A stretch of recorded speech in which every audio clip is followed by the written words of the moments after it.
Blasphemous is a game that has been on my mind for a long time. I've seen the game floating around in my Steam store page but never actually got to it until it went on sale for like 90% off. And made this weird lady in my computer buy it for me. Everyone say thanks, Seaweed. Thanks, Seaweed. And when I actually played it, I got my shit handed to me, got lost, said fuck this game and started playing Minecraft. Chicken jockey. But when I gave it a second chance, I was hooked. Blasphemous perfectly builds this constant and heavy atmosphere that— Fuck that! Let's talk gameplay. Blasphemous is a Metroidvania, which means it is an exact copy of Hollow Knight / Great / the whole shebang. But even though Blasphemous has a similar moveset as Hollow Knight, not really, I just overplayed it as a joke, that's where the similarities end. That's not in Hollow Knight. Blasphemous has this fun mechanic of when you fall into a pit or spikes, you fucking die. Now, I would be okay with this in a game like Elden Ring, where platforming is few and far between. But in a game like Blasphemous, where platforming is like 80% of the game, it gets kinda annoying. Oh my fucking god. Okay, so you die if you fuck up a little bit. Just use the save point when you can. It's not that deep. There are barely any checkpoints in Blasphemous, and when there actually are, there's usually a fucking ninja warrior obstacle course in between. There are usually checkpoints in front of bosses, and I am thankful for that. Without this, I probably would have broken my monitor by now. And I will say this, the bosses are fucking pushovers, but still. These spread out and hard to reach checkpoints combined with gameplay where you are expected to die a lot makes it, again, kind of annoying. I'm so fucking done, Jesus. Now I hear some of you saying, the death mechanic isn't even that punishing, are you fucking stupid? Yes. The punishment for dying in Blasphemous is just getting a lower cap on your fervor bar, which isn't that punishing. But, and I know I'm gonna get dogged on this in the comment section, dying in Dark Souls 2 isn't that punishing either. Fuck, I mean Elden Ring. Also, my PC just refuses to record Elden Ring and Dark Souls in a stable FPS, so for those sections of the video, they'll just be kinda shitty. I'm sorry, I don't really know what to do.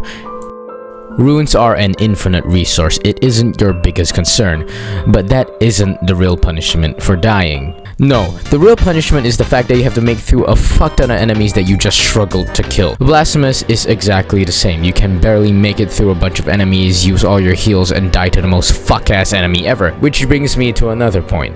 The healing system.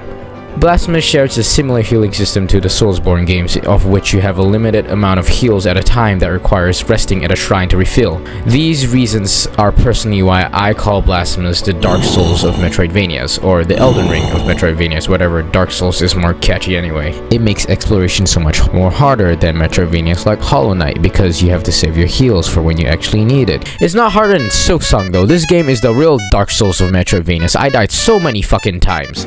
Speaking of exploration, this game's exploration fucking sucks. The navigation in Blasphemous is hot ass, and I know it's a Metroidvania, and that is a given, but fucking look at this shit. What the fuck is this? This looks like the Japanese subway map. This combined with my incompetent ass made it really hard for me to find my way around. Where am I? But this is a Metroidvania. There are gonna be areas you can see but can't access to nudge you in the right direction, right?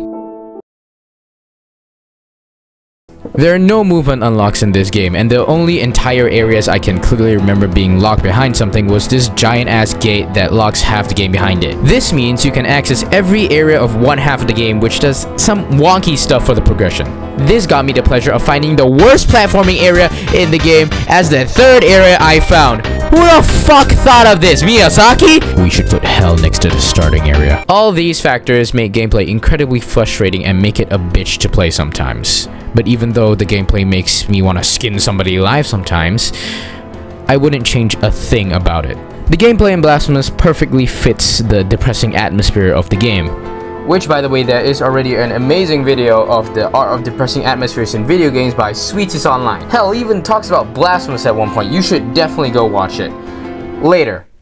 Not now. This now, that later. This now, that later. Look, I'll put Family Guy clips and Subway Surfers gameplay on for you. Blasphemous expresses this depressing atmosphere not just through dialogue, which I will touch on later, but also saying fuck you and kicking you in the dick.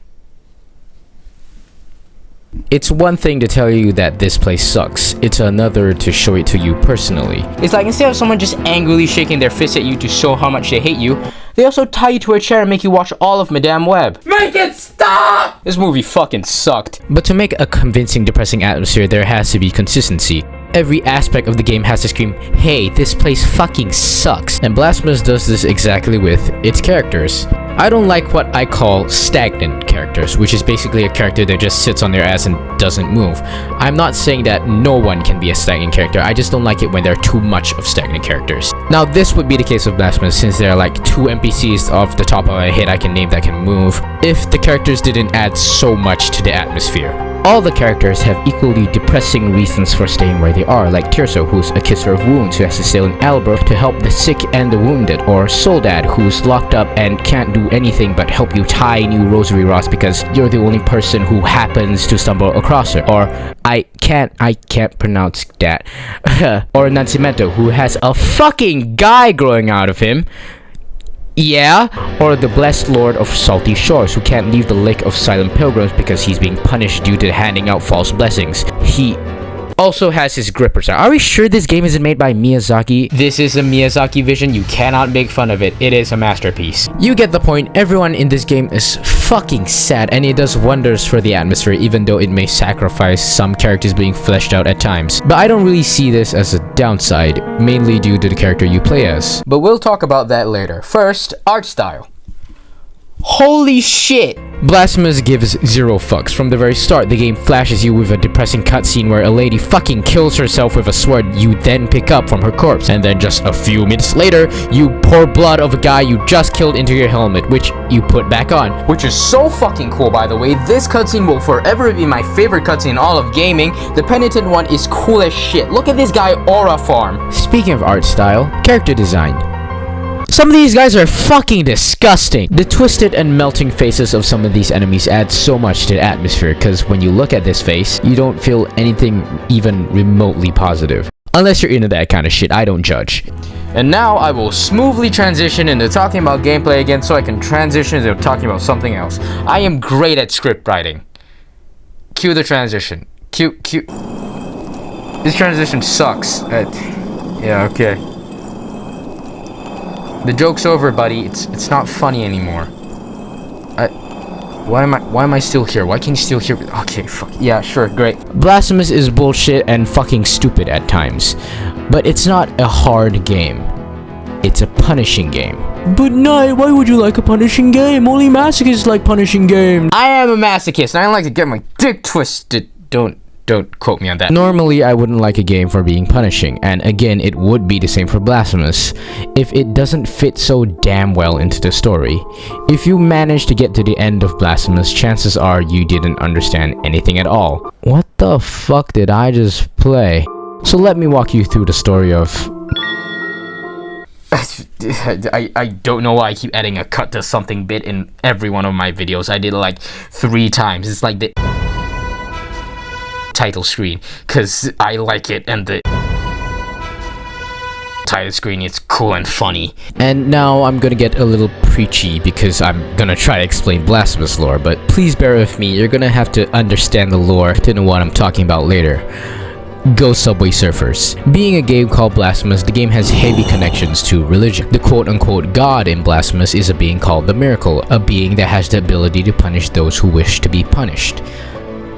Kinky. The miracle is usually the reason why most things happen in Blasphemous. It's the reason why the enemies look the way they do. It's the reason why people in Albro are sick and dying. And it's the reason why this tree that bleeds gold exists. This tree is called the Knot of Three Words, the birthplace of the first miracle, and I think this guy would best explain what that is. The Knot of the Three Words.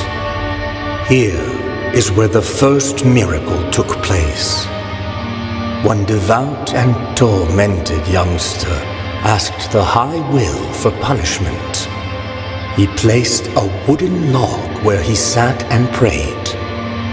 He prayed hoping to be heard. He prayed for pain, so he could ease the guilt that sharply pierced his soul.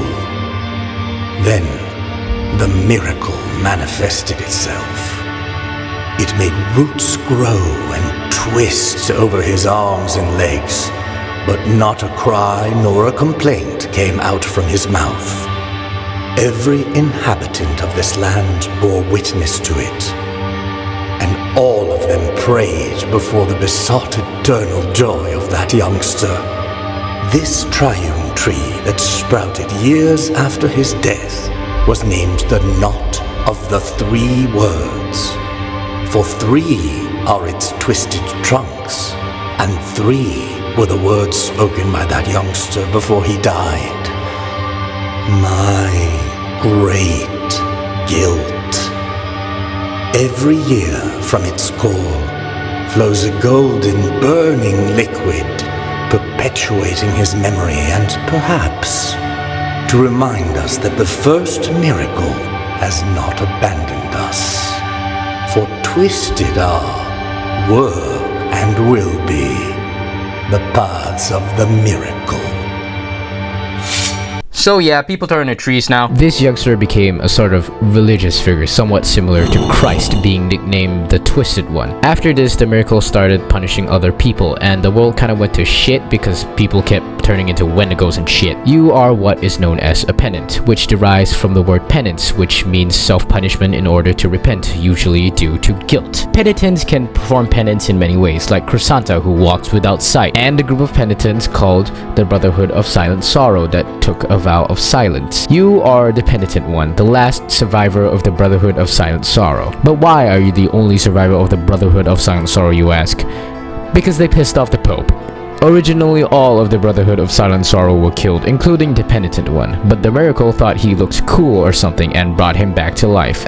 And with this gift of new life, the penitent one now aims to reach the cradle of affliction, which I'm not even gonna try to explain, fucking Google it or something. Now the penitent one has a pilgrimage through Custovia, butcher anyone that looks at him funny, kill these 3 fuckers who open the door, and brute force his way into the local church to kill the evil pope. After this, the game can go either 3 ways: the path of the believer, the path of the unworthy, and the last that doesn't have an official name but is what I personally like to call the path of the blasphemer. The path of the unworthy is the easiest ending to get. All you need to do is kill Ascabar and sink into this mountain of ash. The penitent one is not worthy to walk and sit upon the throne, thus he fades into irrelevance, but he completes his penance. But in order to be worthy, the penitent one must feel the true weight of guilt. He must live up to his name of the penitent one, and as his guilt grows, the thorn given by Dio Gracias further digs into the flesh of his hand, eventually turning into the Custovia of sin. And now worthy of ascending the mountain of ash, the penitent one kills himself with the Milcopa, twists into curse bark, and becomes the new father and son of the miracle, ultimately continuing the grief as miracle cycle and completing his penance. And finally, to walk the path of the blasphemer, you have to search on the wiki on how to get this ending, because I'm not explaining this. This is a video essay, not a how-to guide to get blasphemous endings. I'm not doing this. No. In this ending, instead of fading into ash or turning into a fucking tree, the penitent one has a chance to ascend to where the miracle resides. And after killing evil Pope one final time, you finally meet face to face with... This is the High Wills, the big boss, the man behind the slaughter, the being behind the miracle. Those were weird fucking references. The High Will and the miracle are not the same being. The miracle is more like a power that the High Will uses that might have a will of its own, I can't say for sure. The High Will is a being that was manifested into existence purely through belief. A being made into existence because the people of Custovia believed in it real good. And because of this, the High Wills lives on faith. Thus, they use the miracle to punish the people of Custovia in order to acquire more faith. This means it was the High Wills that brought the penitent one back to life, but I personally like to believe it was the miracle itself that brought him back to life, mainly because of what happens next.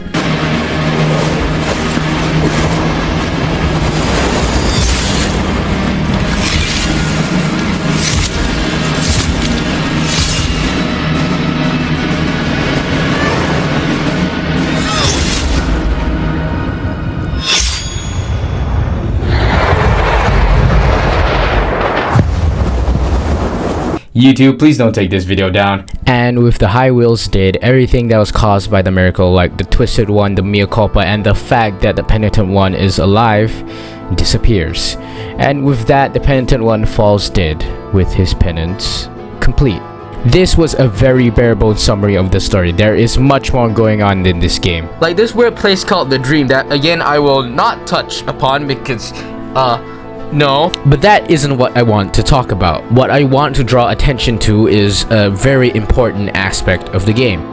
The Penitent One's guilt. But first, let's talk about the miracle. Oh, yep, Knight talks about video game gods again, I really like how Blasphemous portrays God. God is supposed to be this higher-than-life being, so it's portrayed as this higher-than-life being. Even though the miracle is not there directly, its overarching presence is felt throughout every single moment of the game. Every second you feel as if you're at the miracle's mercy, because you are at the miracle's mercy.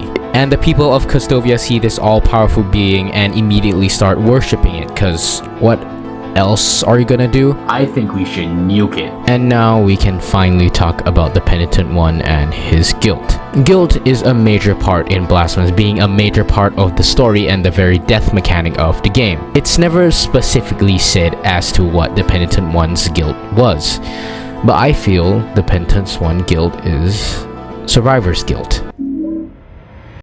The greatest evil a game can commit is a video by Daryl Talks Games. And I know I already did the video plugin thing, but fuck you, this is my video and I do what I want. The video surrounds the idea of Xenea, the idea of hospitality, a mutual agreement of where neither host nor guest will harm the other. For a more detailed explanation, watch the Daryl Talks Games video. This video is not purely about this. Blasphemous doesn't violate Xenea. It doesn't even offer it to you. Not in the gameplay sense, there won't be a shrine that will jump at you and bite your dick off, and this game is definitely not Fear and Hunger, but in the more atmospheric sense. In Blasphemous, there is no home base. There is no round table hold, there is no dirt mouth, there is no Estrella. There is nowhere the Penitent One can truly feel safe. He doesn't get that privilege. He is on a relentless pilgrimage of guilt and punishment. He doesn't get to rest and gather his bearings, for not only is the miracle punishing him, but he is also punishing himself due to his guilt. Guilt for the fact that he's the very last of the Brotherhood of Silent Sorrow. The fact that he's chosen by the miracle even though he feels like he doesn't deserve it. Which is why the Penitent One builds guilt whenever he dies. It's a reminder of his penance. And the only way to complete his penance, he must die. Once and for all. Which is why I think the Penitent One doesn't care about what ending he gets. And it's why I said I don't see the fact that some characters aren't fleshed out as a downside. Because through the lens of the Penitent One, he doesn't care. He doesn't care whether he's consumed by ash or if he fucking kills God. He's not some white knight hero here to save everyone and cleanse the world of all sin. All he wants is to complete his penance and die soon after. I fucking love this game. Blasphemous does almost everything perfectly, from the gameplay that matches the atmosphere to the atmosphere itself, from the depressing story to the world building. And even though Hollow Knight will be my favorite game until my bones pain the earth, Blasphemous is a close second. Thank you for watching. If you did enjoy, please consider subscribing, and here's a video of how Ultra Kill portrays God. I'm gonna play Silk Song and disappear for like 2 months now. Peace.